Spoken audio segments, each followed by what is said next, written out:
इस धरती पर अनंत योनियां हैं। लोग कहते हैं कि 84 लाख योनि है, लेकिन वेद कहता है असंख्याता सहस्राणि ये रुद्रा अधिभूम्या। इस धरती पर असंख्य असंख्य हजारों योनियां हैं, अनंत योनियां हैं।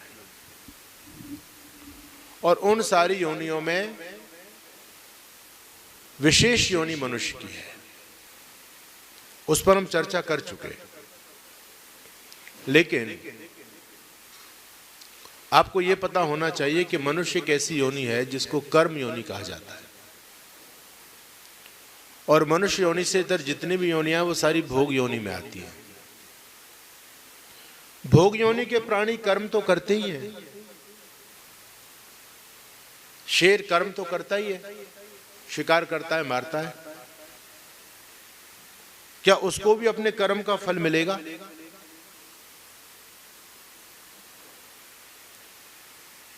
लेकिन याद रखना, मनुष्य योनि से इतर जितने भी प्राणी हैं, चाहे वो किसी का अहित करें, चाहे वो किसी का भला करें, उनको पाप और पुण्य का फल नहीं प्राप्त होता।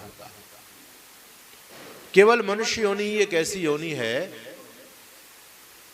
हम जो कुछ भी करते हैं, भला करेंगे तो पुण्य मिलेगा और बुरा करेंगे तो पाप लगेगा।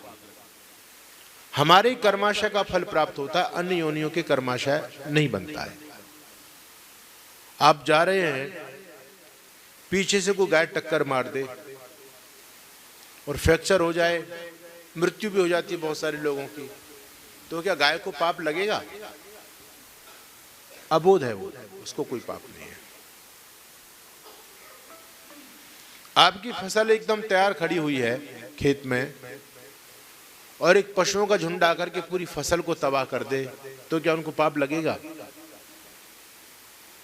और मनुष्य आकर के फसल को बर्बाद कर दे तो उसको पाप लगेगा, क्योंकि मनुष्य योनि कर्म योनि है। तो इस मनुष्य योनि में जो कुछ भी हम कर्म करते हैं, हमारा कर्माशय बनता है। अच्छा कर्म करेंगे तो कर्माशय अच्छा बनेगा, और अच्छा कर्माशय का मतलब है कि हमको जीवन में सुख मिलेगा। और यदि हमारा कर्माशय गड़बड़ होगा तो फिर हमको जीवन में दुख उठाने ही पड़ेंगे। मैं 2 सत्रों में इसकी चर्चा आपके बीच में कर चुका हूं। अब हम अपने कर्माशय को कैसे श्रेष्ठ बनाएं?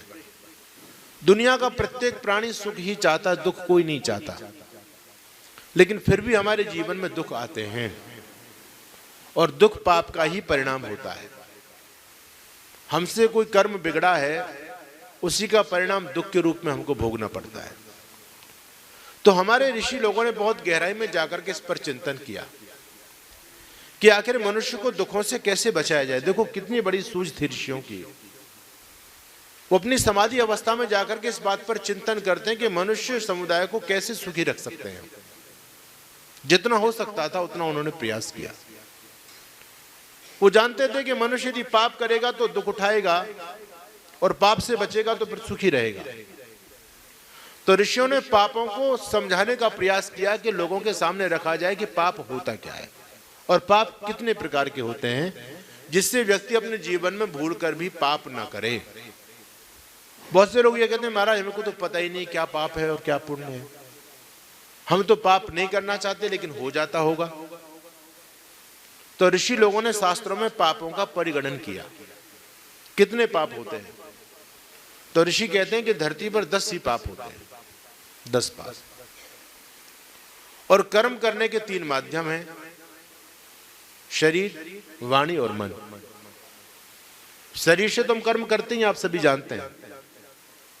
शरीर से किसी का अच्छा करोगे तो पुण्य मिलेगा, बुरा करोगे तो पाप लगेगा। प्राय मोटे स्तर पर हम लोग केवल शरीर से ही पाप और पुण्य की प्राप्ति मानते हैं। लेकिन शरीर के बाद एक वाणी है, एक ऐसा माध्यम भगवान ने दिया है, इस वाणी का भी कर्माशय बनता है। वाणी से भी पाप और पुण्य मिलता है, और वाणी से भी सूक्ष्म मन है। और सर्वाधिक व्यक्ति पाप मन के द्वारा ही करता है, क्योंकि वो यदि शरीर से पाप करेगा तो समाज का भय है उसको, समाज देखेगा, बदनामी होगी, दंड मिलेगा, जेल में जाना पड़ेगा। इसलिए शरीर से व्यक्ति पाप कम करता है। बहुत से ऐसे मूर्ख होते हैं तो शरीर से भी करते हैं, लेकिन थोड़ी भी बुद्धि रखने वाला व्यक्ति शरीर से तो बचता है। समाज का भय, परिवार का भय उसको, लेकिन वो सोचता है कि शरीर से ना करे, लेकिन वाणी से व्यक्ति करता है। लेकिन बहुत सारे समझदार व्यक्ति वाणी को अभी बहुत संभल करके सदुपयोग करते हैं। लेकिन मन से पाप तो प्रायः लोग करते हैं, क्योंकि व्यक्ति ये समझता है कि मन के अंदर कौन देख सकता है कि मेरे मन में क्या चल रहा है।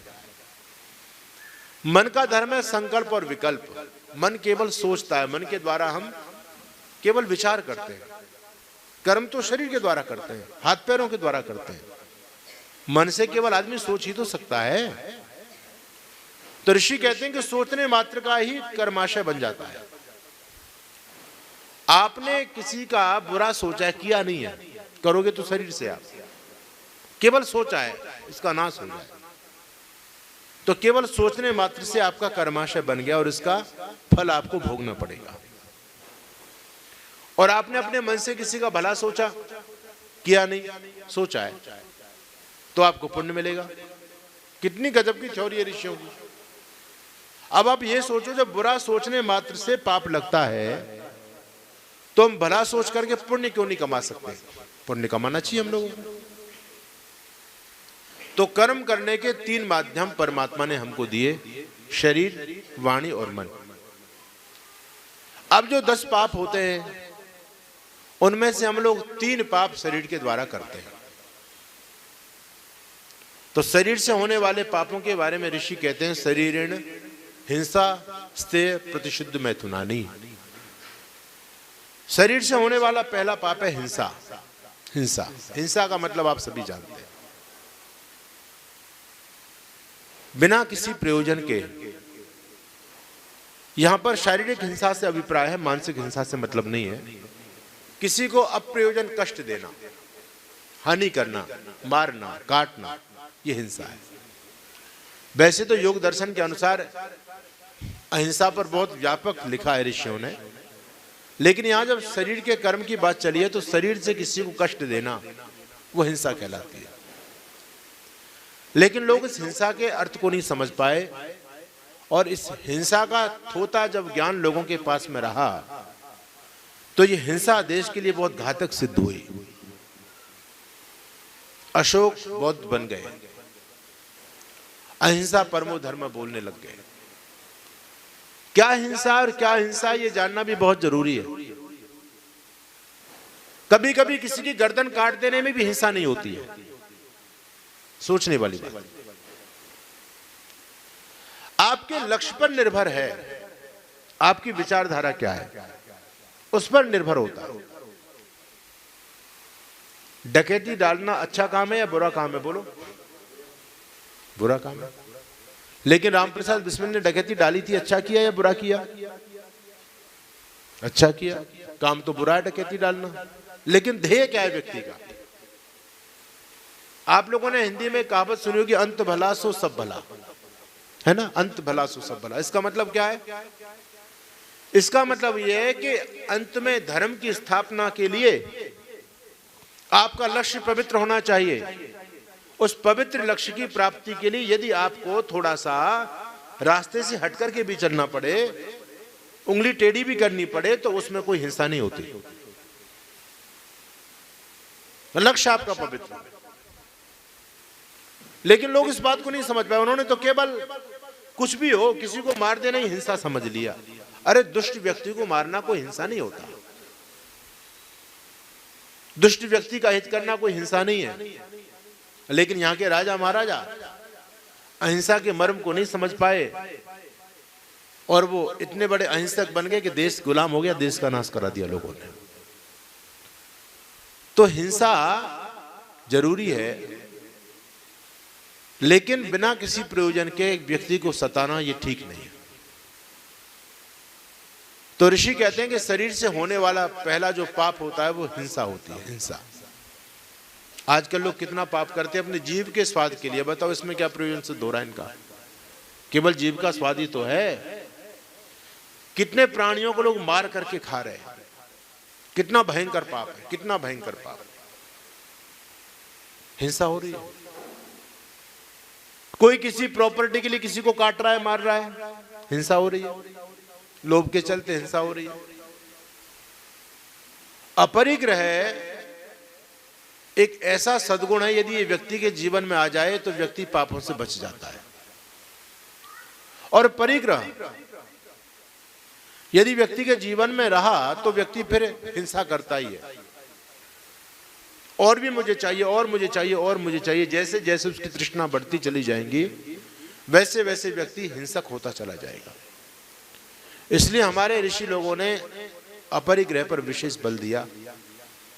जितना मेरे जीवन के लिए आवश्यक है उतना प्रयास करो। बाकी आप पूरी दुनिया को जीत करके रख लो, उसका कोई प्रयोजन नहीं है। तो याद रखिएगा, शरीर से पहला होने वाला पाप कर्म है हिंसा। हिंसा, किसी जीव को कष्ट देना, मारना, पीटना, यह हिंसा है। लेकिन उद्देश्य को ध्यान में रख करके चलिएगा। और दूसरा पाप कहते हैं स्तेय। स्तेय कहते हैं चोरी आदि करने को। शरीर से हम किसी को मारते हैं, पीटते हैं, प्रताड़ित करते हैं, या फिर चोरी आदि भी निंदित कर्म शरीर के द्वारा ही होता है। यह भी पाप है। शरीर से होने वाला दूसरा पाप स्तेय यानी चोरी करना आदि है। और जो तीसरा पाप है वो कहते हैं प्रतिशुद्ध मैथुनानी। शास्त्र मर्यादा के विरुद्ध व्यभिचार आदि करना, प्रतिशुद्ध मैथुन, व्यभिचार आदि, ये तीन पाप व्यक्ति शरीर से करता है। सब लोग आप जानते हैं, इनकी ज्यादा व्याख्या करने की आवश्यकता नहीं है। जैसे जैसे संबंध समाज में हमारे लिए बने हुए, उनकी पवित्रता का ख्याल रखना।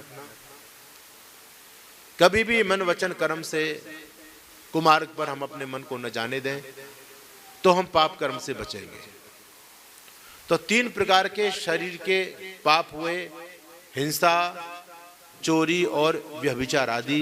ये तीन शरीर के पाप गिनाए ऋषियों ने। प्राय लोग इनसे बचते हैं, जो थोड़े समझदार लोग हैं बचते हैं। चोरी भी नहीं करते लोग, हिंसा भी नहीं करते, और व्यभिचार आदि की तो बात बहुत बड़ी हो जाती है, लोग बचाव करते हैं इसका। लेकिन इससे जो सूक्ष्म कर्म करने का माध्यम है वह है वाणी। वाणी से हम ज्यादा पाप करते हैं, शरीर से कम, वाणी से ज्यादा करते हैं। तो वाणी से चार प्रकार के पाप किए जाते हैं। वाचा अनृत पर सूचना असंबद्धानी। वाणी से होने वाला पहला पाप कर्म कौन सा है? अनृत। अनृत कहते हैं झूठ बोलने को। झूठ बोलने में पाप लगता है, लेकिन हम अपने जीवन में कितना झूठ बोलते हैं आप सभी जानते हैं। पुराने लोग कहते थे सांच बराबर तप नहीं और झूठ बराबर पाप। वो लोग शास्त्रों को जानते थे, पढ़ते थे। इसलिए रघुकुल रीत सदा चले आई, प्राण जाए पर वचन न जाई। झूठ नहीं बोलते थे, चाहे कितनी भी हानि हो, लेकिन झूठ नहीं बोलते थे। वो समझते थे कि झूठ बोलना पाप है। मजाक में भी कभी झूठ नहीं बोलते थे लोग। जब भगवान श्री राम को वनवास मिल गया और जब अपनी मां कौशल्या के पास में वो विदा लेने के लिए गए, तो माता जी यज्ञ आदि की तैयारी कर रही थी। सीता जी खड़ी हुई थी, और जब राम ने कहा कि मैया मैं वन जा रहा हूं, तो मां को तो पता नहीं था कुछ भी। तो मां ने कहा कि तू सुबह सुबह मेरे साथ ही मजाक कर रहा है। लेकिन सीता सहम गई इस बात को सुनकर के, और उन्होंने कहा कि राम द्वैर न भाषते। राम जो बोलते हैं वो सत्य होता है, ये कभी मजाक में भी झूठ नहीं बोलते। इन्होंने वन जाने की बात कही है तो कोई ना कोई निश्चित रूप से अप्रिय घटना घटित हुई है। ये हमारे पूर्वजों का चरित्र रहा है, सोचने की बात। सत्यवादी हरिश्चंद्र जी महाराज सब जानते हैं, सत्य के लिए। महर्षि दयानंद सत्य के लिए कितनी बार जहर के प्याले पी गए। ऋषि कहते हैं मेरी उंगलियों को बत्ती बना करके, मोमबत्ती बना करके जला दो, फिर भी झूठ नहीं बोलूंगा। मुझे तोप के मुंह से बांध दो, फिर भी मैं कभी झूठ नहीं बोलूं। कितना उन लोगों का नियंत्रण था अपने जीवन पर, अपनी इंद्रियों पर। तो वाचा जो वाचिक पाप होता है वो पहला पाप तो झूठ बोलना ही है, और हम लोग प्राय बोलते हैं, बोलेंगे तो फल जरूर मिलेगा, ये सुनिश्चित है। इसलिए साधना भी हमारी यही है। मैंने सायकाल के सत्र में भी ये बात कही, पहले भी आपके बीच में ये बात कही कि साधना अपनी इंद्रियों की साधना होनी चाहिए। मन को हमने कितना साधा है, वाणी को हमने कितना साधा है। कहीं हम झूठ की तरफ तो नहीं जा रहे, कहीं चापलूसी की तरफ तो नहीं जा रहे, मिथ्या भाषण की तरफ तो नहीं जा रहे। यही साधना है। यह साधना बड़ी कठिन है, बड़ी क्लिष्ट साधना है।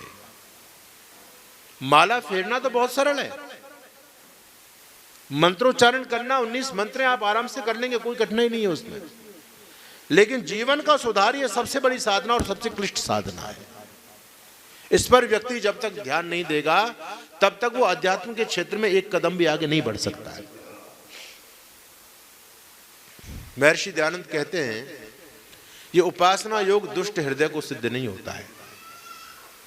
जब तक हमारे मन के अंदर दुष्टताएं भरी हुई हैं तब तक कभी हम अध्यात्म के क्षेत्र में एक कदम भी आगे नहीं बढ़ सकते। लोगों को दिखा सकते हैं, सुबह शाम संध्या यज्ञ में बैठ सकते हैं, लोग हमको भले ही भगत जी मानने लग जाएं, लेकिन आपकी अंतरात्मा समझती है कि मैं कितना भक्ति के क्षेत्र में आगे पहुंच पाया हूं।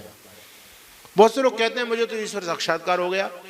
अब तुम दुनिया को तो झूठ बोल सकते हो, लेकिन तुम्हारी अंतरात्मा तो जानती है ना ईश्वर साक्षात्कार कितना हुआ है। आदमी स्वयं का दृष्टा बहुत अच्छा होता है। तो इसलिए हमको ये साधना करनी चाहिए। और विशेष करके आप लोगों की जो अवस्था है इसमें तो व्यक्ति को अपने संस्कारों पर ही काम करना चाहिए कि हम कभी वाणी का दुरुपयोग नहीं करेंगे, हम हमेशा सत्य बोलेंगे, झूठ नहीं बोलेंगे। और ऋषि कहते हैं दूसरा पाप क्या होता है वाणी का? परुष। जहां पर झूठ बोलना पाप है वहां पर कठोर बोलना भी पाप बताया है। परुष कहते हैं कठोर बोलने को। सत्यम ब्रूयात प्रियम ब्रूयात न ब्रूयात सत्यम अप्रियम। शास्त्रों में कहा सत्य बोलो लेकिन प्रिय बोलो, कटु सत्य मत बोलो। कटु सत्य यदि कड़वा सत्य बोलोगे तो वो पाप होगा। इसलिए जब वाणी से बोलो तो उसमें थोड़ी चाशनी घोलो, मधुर बोलो, अच्छा बोलो, ऐसा बोलो कि जिससे लोग आपको सुनने के लिए लालायित रहे। ऐसा बोलो कि आपकी वाणी से फूल जैसे झड़ रहे हैं। वाणी में मिठास होनी बहुत जरूरी है। तो ये वाणी की साधना है। सूचना, तीसरा पाप बताया सूचना, कहते हैं निंदा चुगली आदि करने को। इसमें बड़ा रस मिलता है लोगों को, घंटों निकल जाते हैं निंदा चुगली करने में, बड़ा आनंद आता है, समय का पता ही नहीं चलता। लेकिन ये पाप है, ऐसा संस्कार हमारा नहीं होना चाहिए। कोई किसी की निंदा चुगली करे वहां मत बैठिए, उनका वही काम है, आप अपने संस्कार मत बिगाड़िए। कभी किसी की निंदा नहीं सुननी चाहिए। लेकिन इससे बचना बड़ा कठिन है, क्योंकि ये जो विषय है ना, विषय कहते हैं शीय बंधन है। ये हमको ऐसा बांध देते हैं, ऐसा बांध देते हैं कि हम चाह करके भी इनसे उठ नहीं पाते। इनमें इतना रस होता है, इनमें इतना आकर्षण है। अगर इनसे छूट पाना सरल काम हो तो हर व्यक्ति वैरागी बन जाए। इनसे छूटना सरल काम हो तो कौन व्यक्ति मुक्ति को प्राप्त नहीं हो जाएगा। लेकिन विषय हमको ऐसे बांध के रखते हैं, ऐसे बांध के रखते हैं, ऐसे तड़फा तड़फा करके मारते हैं कि व्यक्ति चाह करके भी नहीं छोड़ पाता है।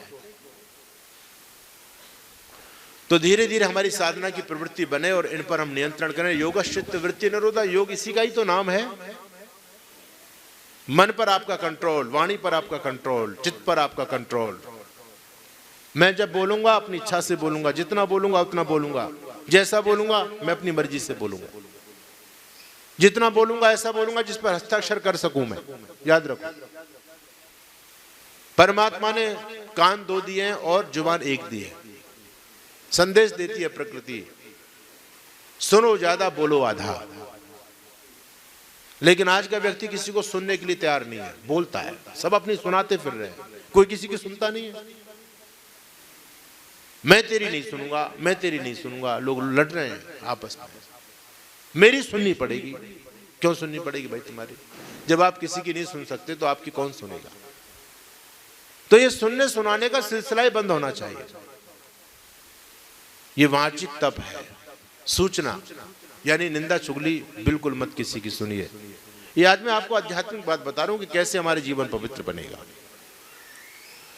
और जो वाणी के द्वारा होने वाला चौथा पाप है वह है असंबद्धानी।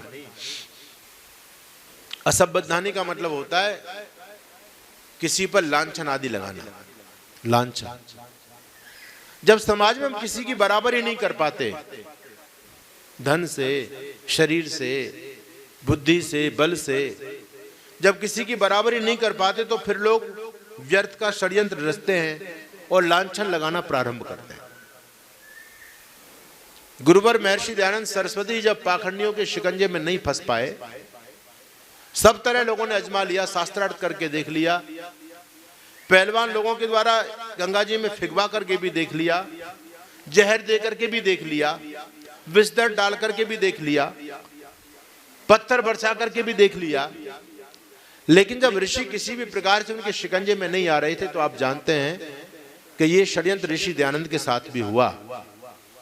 उन धूर्त कुटिल लोगों ने एक महिला वैश्या को बुलाया और कहा कि तुम दयानंद के पास जाओ और वहां जाकर के चिल्ला देना, बस बाकी का काम हम संभाल लेंगे। बदनामी तो करनी है ना। लेकिन धन्य हो ऋषि, जो महिला आपको बदनामी की भावना से गई आपके पास में, जो खुद तो पतित थी लेकिन वास्तव में आप पतित पावन थे, जो महिला आपको खुद डुबाने के लिए गई वो आपने तार दी। और जब उस महिला से आपने कहा कहो मां कैसे आई हो, तो उस महिला को जो वैश्या हो उसको कौन मां कह सकता है? लेकिन जब इतना बड़ा ऋषि ने अपने मुंह से उसको मां बोला तो वो कहती है धन्य हो ऋषिवर आपको। संसार के लोग इस जिस्म पर कुत्तों की तरह टूट टूट करके पड़ते हैं, मेरी कोई इज्जत नहीं है, मेरा कितना नारकीय जीवन है, लेकिन आप जैसा दिव्य पुरुष मुझको मां कह रहा है तो अब मैं मां ही बन करके दिखाऊंगी। आज से निंदित कर्म को छोड़ दूंगा। और जो लोग उस पर दबाव दे रहे थे वो पाखंडी लोग, उसने कहा अब तुमको मेरे साथ जो करना हो कर लो, मारना है काटना है काट दो, लेकिन मैं उस देवता को बदनाम नहीं कर सकती। अरे मैं तो जिसको डुबाने के लिए आई थी आज उसने मुझे तार दिया, अब मैं इस प्रपंच में नहीं फंसूंगी। बंधुओं, ये होता लांछन लगाना। जब किसी व्यक्ति की कोई बराबरी नहीं कर पाता तो लोग लांछन लगाते हैं। समाज में खूब चलता है, बिना जांच पड़ताल के बेकार की सुरसरी छोड़ देते हैं लोग, वो ऐसा वो ऐसा वो ऐसा है। ऐसा किसी पर लांछन नहीं लगाना चाहिए। जैसे राम भद्राचार्य, पूर्व कर्मों के आधार पर दृष्टि तो नहीं है लेकिन फिर भी बाज नहीं आ रहे। ऋषि दयानंद पर कितना बड़ा लांछन लगाया कि दयानंद तो रामकृष्ण को काल्पनिक मानते थे, मानते नहीं थे राम और कृष्ण को। कितना बड़ा झूठ है, लांछन नहीं है।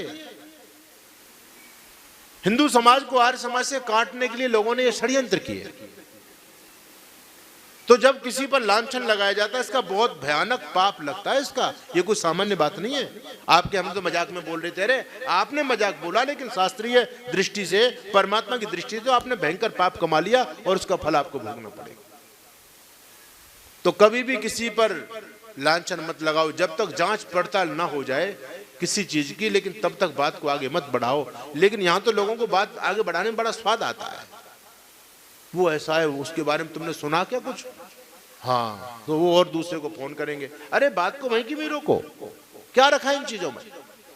निराधार बातें समाज में बहुत चलती हैं। आधार भी होता कुछ चीजों का, लेकिन निराधार विरोधी लोग निराधार बातें बहुत करते हैं।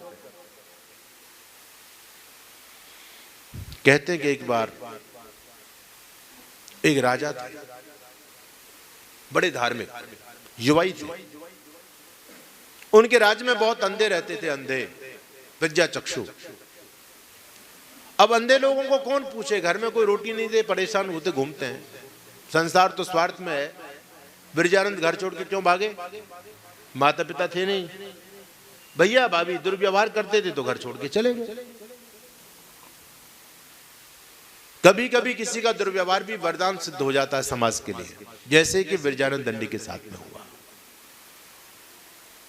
तो राजा थे, उनके मन में विचार आया कि जितने भी अंधे लोग हैं ये बेचारे दर दर भटकते फिरते हैं, भीख मांगते फिरते हैं, घर वाले कोई पूछता नहीं है, क्यों ना इनकी व्यवस्था राजकीय कोष से कर दी जाए। सारे अंधों को एक जगह ठिकाना मिले, समय पर भोजन पानी मिले, पाचक आदि सेवक आदि इनकी सेवा में लगा दिए जाए, इनका भी जीवन कट जाएगा।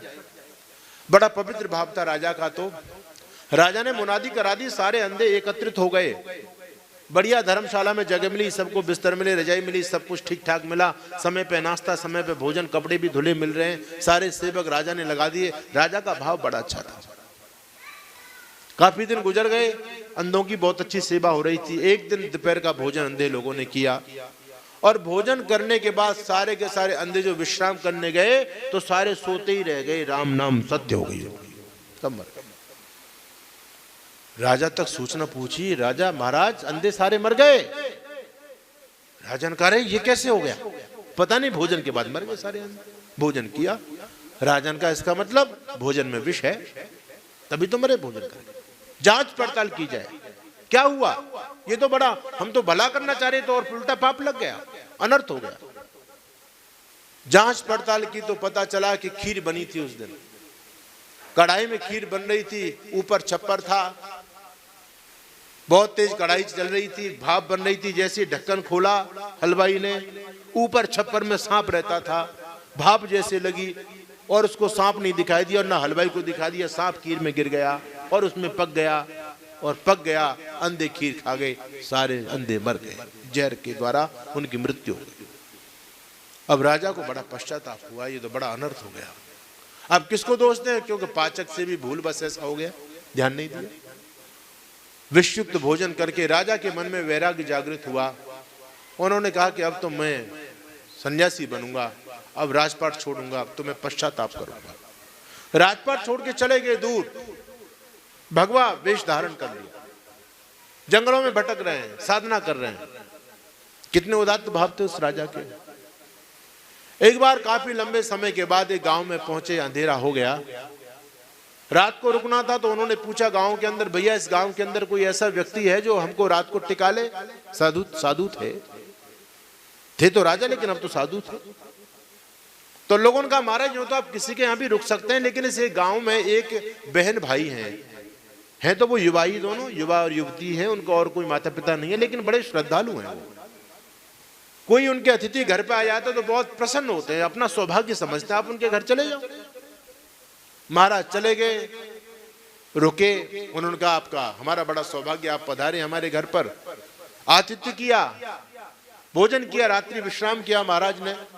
सुबह जब चलने लगे तो वो जो बहन थी वो अपने ध्यान साधना में बैठी हुई थी। उसके भाई ने कहा महाराज अभी मत जाओ, आप सन्यासी हो, घर से भूखे प्यासे जाओगे, हमको पाप लगेगा। हमारी बहन अभी समाधि में बैठी है, ध्यान में बैठी है, इसका ध्यान जब पूरा हो जाएगा तो आपके लिए नाश्ता भोजन तैयार कर देगी, भोजन करके चले जाना। महाराज ने कहा चलो ठीक है भाई, उसका आग्रह था तो मान लिया। उसको भी नहीं पता कि ये महाराज कभी राजा रहा है। काफी लंबा समय हो गया, वो साधना में बैठी रही। महाराज ने कहा भैया अब तो दोपहर होने वाला, हमको जाने दो, आगे जाएंगे हम। नहीं महाराज अभी उठ जाएगी, अभी थोड़ी देर और थोड़ी बैठी है, आज तो पता नहीं ज्यादा ही समय लगा रही है, क्या बात है समझ में नहीं आ रही बात। और दिन तो वो 7 बजे बैठ जाती थी, अपनी समाधि से उठ जाती थी, आज तो उसने 9 बजा दी। और महाराज भी लेट हो रहे हैं। उठी, भाई ने पूछा बहन अरे आज तो अतिथि दरवाजे पर आए हुए थे और आज तो आपको जल्दी उठ करके भोजन आदि तैयार करना था, अतिथि का पुण्य लेना था, आप तो आज समाधि में इतने लंबे समय तक बैठ गए, ऐसा क्यों किया आपने? उस बहन ने कहा भैया क्या बताऊं, आज तो मैं ध्यान में बैठी तो मेरे ध्यान में विचित्र चीज आ गई। क्या चीज आई? कि मैं जैसे ध्यान में बैठी तो एक मुकदमा चल रहा है भगवान के दरबार में। एक राजा थे, बड़े धर्मात्मा थे, बड़े पुण्यात्मा थे। उन राजाओं ने अपने राज्य के सारे अंधों को एकत्रित किया, सबके लिए अच्छी व्यवस्था की। एक दिन सारे अंधे लोग विषयुक्त भोजन करके सबकी मृत्यु हो गई। अब यहां पर यह बहस चल रही है कि ये पाप किसको लगेगा, राजा को पाप लगेगा या पाचक को पाप लगेगा या उन अंधों का ही अपना कोई ऐसा कर्म था जिसके द्वारा वो मर गए। ये बहस चल रही थी, मेरे ध्यान में ये बात आई। अब राजा को लगा ये तो मेरा ही मुकदमा है। उसने बोला फिर आगे क्या हुआ, किसको पाप लगा? बोले इतने में सभा विसर्जित हो गई, अब ये तो कल फैसला होगा। अब राजा बेचारा बोले ये तो नहीं कह सकता वो मेरा ही मुकदमा था। उसने कहा भैया मैं कल तक रुक सकता हूं क्या? उन्होंने कहा कोई बात नहीं, आराम से रुको, कोई दिक्कत नहीं, हमारा सौभाग्य, आप एक दिन और रुकेंगे।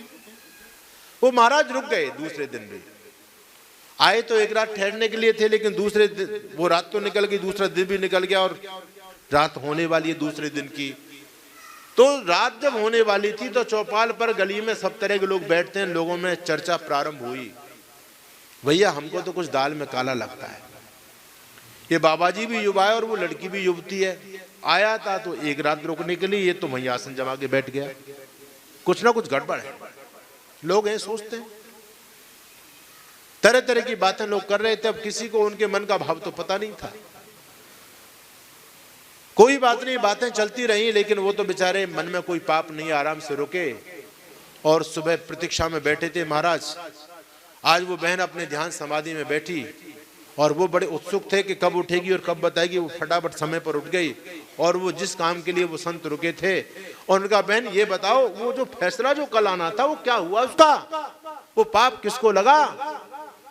उस बहन ने कहा महाराज वो पाप तो कल शाम को ही चौपाल पर बैठे लोगों ने आपस में बांट लिया। जो लांछन लगाने वाले लोग थे ना वो ले गए सबको। तो ये दृष्टांत दिया विद्वानों ने, लेकिन इसका आप भाव समझ सकते हैं कि ये असूय, ये जो है ना प्रतिषिद्ध में जो किसी पर लांछन आदि लगाना है, जो वाचिक चौथा दोष है, ये बहुत भयानक होता है। इसलिए कभी ये पाप नहीं करना चाहिए। किसी को कलंकित मत करो, किसी पर लांछन मत लगाओ, किसी को दोषी मत ठहराओ। जानबूझ करके उसकी कोई जांच पड़ताल की नहीं, लेकिन फिर भी लोग निराधार बातें चलाते हैं समाज में, गलत है, ये दोष है, ये पाप है, इसका फल भोगना पड़ेगा।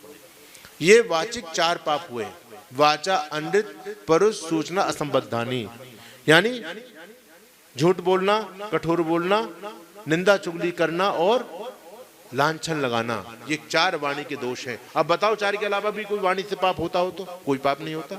ऋषियों ने कितने गहनता में जाकर के चिंतन किया, इन शरीर के 3 पापों के अलावा शरीर से कोई पाप होता है तो बताओ। एक एक पाप को गिन दिया जिससे लोग एकदम सतर्क हो जाएं कि हमको ये पाप करना ही नहीं। अब वाणी के बाद में मन का नंबर आता है।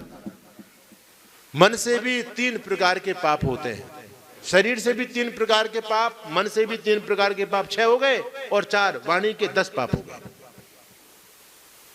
तो मन से कौन सा? तो मनसा परिद्रोहम परद्रव्य अभीप्साम नास्तिक्यम चेति। परिद्रोहम, परिद्रोहम का मतलब किसी के विनाश का भाव मन में पैदा करना, इसका नाश हो जाए, इसका सत्यानाश हो जाए। आदमी शरीर से तो कर नहीं सकता, वाणी से भी बोलेगा तो बवाल खड़ा हो जाएगा, लेकिन मन में तो कर ही सकता है। किसी व्यक्ति, आज के लोग कहते हैं ना कि आज का व्यक्ति अपने दुखों से दुखी नहीं है बल्कि दूसरों के सुख से दुखी है। एक कवि बोल रहा था कि अमेरिका में जब लाइट जाती है तो लोग पावर हाउस को फोन करते हैं, जापान में लाइट जाती है तो लोग अपने होल्डर और स्विच चेक करते हैं, और भारत में जब लाइट जाती है तो लोग पड़ोसी के घर में उझकते हैं, इसकी गई या नहीं गई, बोले गई तो ठीक है। तो ये एक मानव स्वभाव है, इस पर भी नियंत्रण करना है। परिद्रोहम, दूसरे के विनाश का भाव। हमारे पास गाड़ी है, इसका हमको सुख नहीं है, दूसरे पर हमसे महंगी गाड़ी है, इसका दुख है। ये कितनी गलत बात है। मेरा मकान है, इसका मुझे सुख नहीं मिल ले पा रहा हूं, दूसरे की कोठी मुझे चुभ रही है, इसकी कोठी मेरे से बड़ी क्यों है, ये सुखी क्यों है। ऐसे समाज में बहुत होते हैं। बताओ, अच्छा ईमानदारी से बताओ, एक कपड़े के मार्केट में 10 दुकान कपड़े की हैं, 10 दुकान कपड़े की हैं, तो जब सुबह सुबह लाला जी दुकान पे जाते हैं तो क्या प्रार्थना करते हैं? मेरी चले या उनकी भी चले। हाँ, ये स्थिति है, सच्चाई है। कहते हैं कि एक व्यक्ति इतना कर्म का मरा हुआ था, कर्म खराब थे, जहां भी हाथ डाले वहीं घाटा, जो भी काम करे वहीं घाटा, बड़ा परेशान हो गया। तो एक महाराज के पास गया, बोले महाराज अब कोई उपाय तो बताओ। बोले भैया क्या किया? बोले सारे काम करके देख ली, सफलता नहीं मिल रही।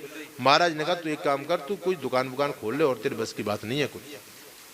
अब वो दुकान शहर में गया किराए के देखने, वहां उसको कोई दुकान ही नहीं मिले। एक दुकान मिली मरघट के पास में, शमशान भूमि के पास में। अब शमशान भूमि के पास में कोई रसगुल्ले की दुकान तो चल नहीं सकती, वहां तो लकड़ी की दुकान चल सकती है, लोग मरेंगे तो लकड़ी खरीदेंगे। तो उसने वहां लकड़ी की टाल खोल दी, उसके बाद जितना पैसा था सब लकड़ी खरीद ली, और भाग्य ऐसा मरा था उसका कि लकड़ी में सारा पैसा लगा दिया और कोई मरा नहीं, लकड़ी बिकी नहीं उसने, और सारी लकड़ी में घुल लग गया। अब तो वो भगवान से प्रार्थना करता है, बिनती सुन लो हे गोपाल, खोल दई लकड़ी की टाल, बीत गया है पूरा साल और पड़ा हुआ है सारा माल। ऐसी कृपा करो गिरधारी, फैला दो कोई बीमारी, खूब मरे यहाँ के नर नारी, जिससे लकड़ी बिके हमारी। हमारी लकड़ी बिकनी चाहिए, लोग मरे तो बढ़िया, उसको क्या है। ये मानसिकता होती है लोगों की, मन से आदमी कुछ भी सोच सकता है।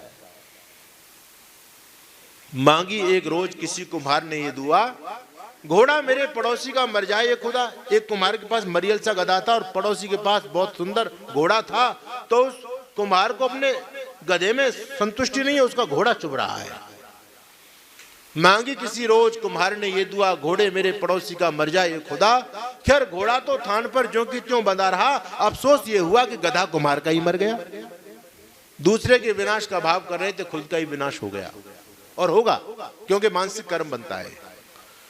अफसोस ये हुआ कि गधा कुम्हार का ही मर गया। ये देखकर तो कुम्हार निहायत खपा हुआ, रखकर जिगर पर हाथ बोला ये खुदा, मुद्दत तुझे खुदाई करते करते हो गई, पर अफसोस पहचान और गधे घोड़े की नहीं रही। मतलब तू इतने दिन से खुदाई कर रहा, तुझे अभी घोड़ा और गधे में पहचान नहीं हुई क्या? मैंने अर्जी लगाई थी घोड़ा मरने की, तूने मेरा गधा मार दिया।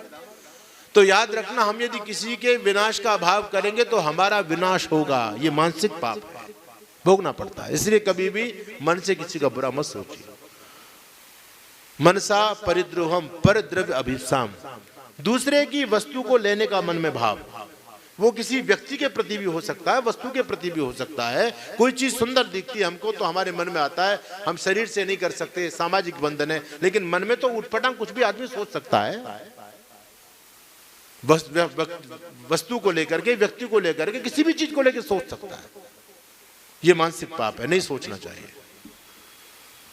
पर द्रव्येषु लोष्टवत, है ना, आप लोगों ने सुना होगा ना, श्लोक आता है संस्कृत में, दूसरे की धन संपत्ति को लोष्टवत मानो, दूसरे की बहन बेटी को अपनी बहन बेटी के समान समझो, और दूसरे को अपने आत्मा के समान समझो। आत्मवत् सर्वभूतेषु यह पश्यति से पश्यति।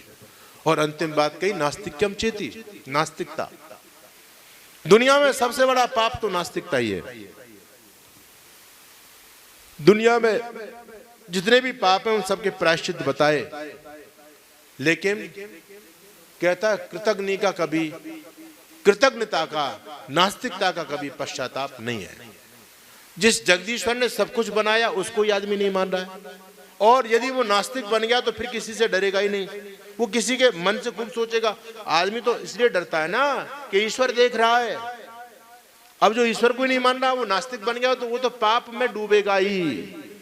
इसलिए मन से शास्त्रों के प्रति, संतों के प्रति, भगवत के प्रति विश्वास और श्रद्धा होनी चाहिए। ये मन के 10 पाप हैं।